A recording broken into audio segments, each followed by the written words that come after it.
Prisons are a place that cannot be abolished because they serve an important purpose. By abolishing prisons, we would be setting a precedent that would teach people that there is no retribution for wrongdoing or committing criminal acts.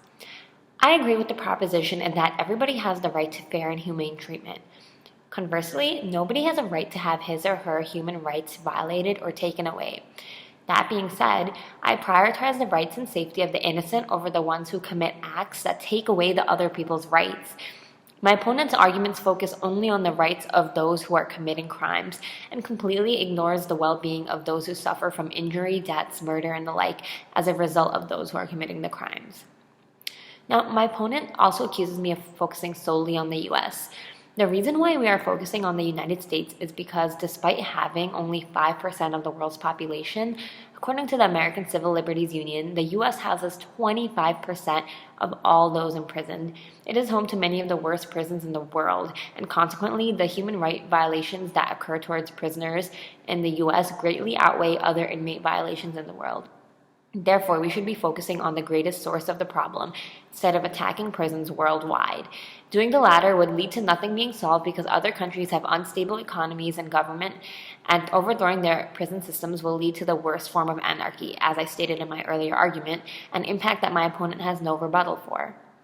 Furthermore, the majority of sources that the opponent uses, particularly the New York Times article basis for his anti-prisons theory, refers directly to the US as he quotes that every man, woman, and child in America would be safer, indicating that the foundation of anti-prisons is based only off the US, so he has no idea how they would fare in other nations. He accuses me of narrowing the focus, but does the same himself, so his accusation falls short. The proposition also ignores the idea that prisons can be reformed by instituting policies that prevent wrongful imprisonment prior to being jailed. This would solve the problem of high incarceration rates and minimize the number of prisons that exist for the sake of profit, while still keeping those who deserve to have their liberties taken away in prison. Finally, I negate my opponent's resolution of creating anti-prisons instead of leaving regular prisons. By my definition, the anti-prison still serves as a physical facility that separates criminals from the public while they serve their sentences, which still makes them prisons despite sugarcoating the term.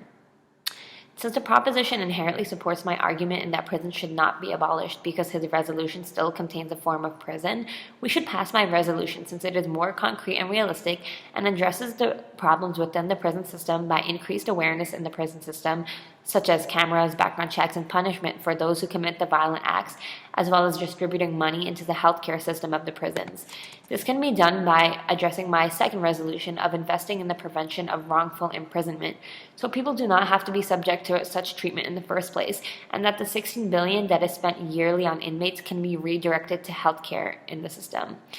This provides a solution to my opponent's argument because the human rights of the inmates are being taken care of while they are still being imprisoned and serving their sentences. My resolution provides a win-win solution for multiple parties while maintaining my argument that prisons should not be abolished and therefore should be passed. Thank you.